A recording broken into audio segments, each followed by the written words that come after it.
bago natin pag-usapan ang Rural Community Immigration Pilot, kumusta naman ang weather ng Edmonton? Actually, since alam naman ng lahat na malamig dito sa Edmonton, pero ngayon, kumpara nung mga nakaraan na mga nagma-minus 40, kahit pa paano ngayon, minus 20 something lang. So, okay lang kami. Sanay na kami. Negative, grabe no. Kami naman, Miss Mela, -7, pero kanina is negative.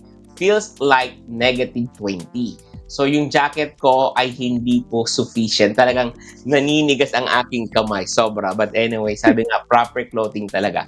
But anyway, Miss Mel, today is very interesting dahil pag-uusapan natin yung Rural Community Immigration Program. Yan. So, Yes. eto, Miss Mel.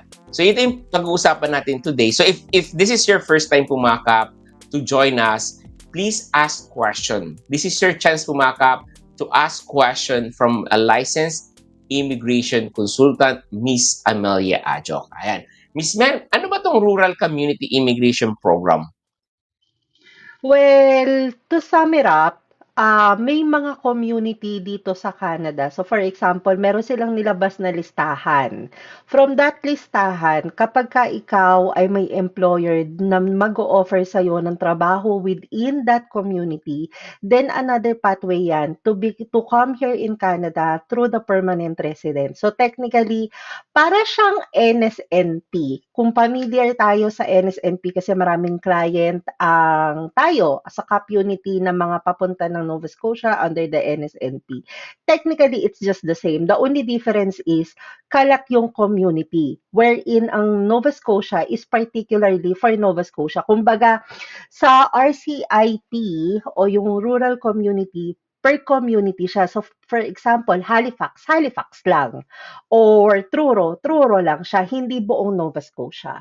Exactly. So, eto Miss Mel, dito natin napapatunayan na kung isa sa mga strategy na sinishare natin, no, tingnan nyo, yung palagi natin sinishare, Miss Mel, na, tingnan niyo yung ibang community. Tingnan niyo yung ibang probinsya kasi baka may pathway para sa inyo. But again, check the in-demand jobs kasi baka mas kailangan kayo sa specific na community or province, di ba? So, eto, merong specific na listahan, Miss Mel, ng community. And eto yung listahan, Miss Mel. Ayan. So, yan, sa mga kaps nating nanonood right now, you can screenshot this one, or we strongly suggest to download our free guide that you can download. You can download this free guide, pumakap, by joining our community. Go to www.communitycanada.net and you will able to join and access all our coaching programs. So, eto mismo nakita ko, halo-halo talaga, no? Merong Nova Scotia. Sa Nova Scotia, Pictou County. Ayan. Pictou County, pumakap, that's 3 hours drive from Halifax, 3 to 4 hours. Depende sa driving mo. But, nasa Nova Scotia to. Pero sa listahan, Miss Mel, ng RCIP na program, isa lang sa Nova Scotia. Pictou County lang. Yan. Kaya, Miss Mel, do you have any idea kung bakit kaya Pictou County lang?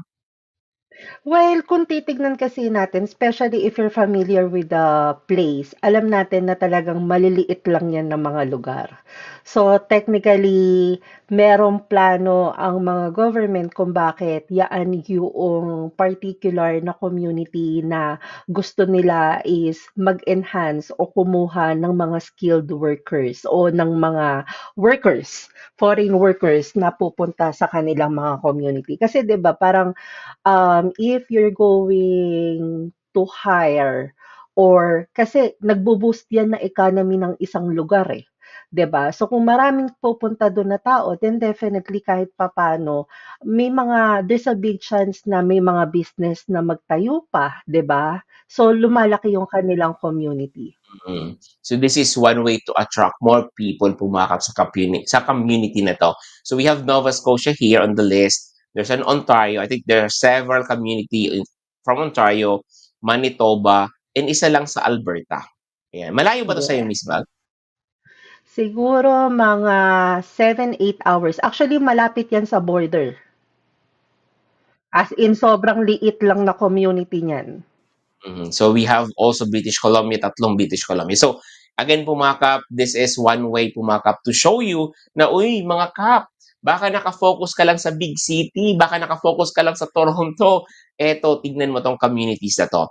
And later on po mga sa next slide, pag-uusapan natin ano yung mga eligibility. Ayan, Miss Mel, Actually, sinumarize ito natin. yung maganda dun sa ano, sorry to cut you. Ah, Ito yung maganda na sabihin natin na even though na nakikita natin na parang hindi good thing na pumunta dito ng Canada right now, meron pa ring window na possibility. Basta na-meet mo yung eligible ka doon sa mga program at meron kang job offer, kumbaga hindi pa naman totally close. mhm, mhm. So, ibig sabihin Miss Mel, may mga May pag-asa pa rin pag-asa 'no, pa. Yes. may pag-asa 'no. It's a matter of how you're going to navigate yung opportunity. Sabi nga natin, Canada is a land of opportunity and plus Miss Mel, 80 plus program 'no, sobrang dami ng program dito sa Canada. So isa ito po mga RCIP. So kung medyo na-frustrate tayo kasi may mga nagsarang program, baka eto na yung pag-asa natin. So ano yung eligibility Miss Mel? Miss Mel, sinumarize natin yung summary and feel free Miss Mel to add more, no? So, Miss Mel, ang tanong dito, kailangan ba ng job offer? Definitely, it's a yes. So, nandiyan na ang ano natin is kailangan ng job offer and education is Canadian Secondary School. For education obtained outside Canada, an education credential assessment is required. And also, there's a language test required.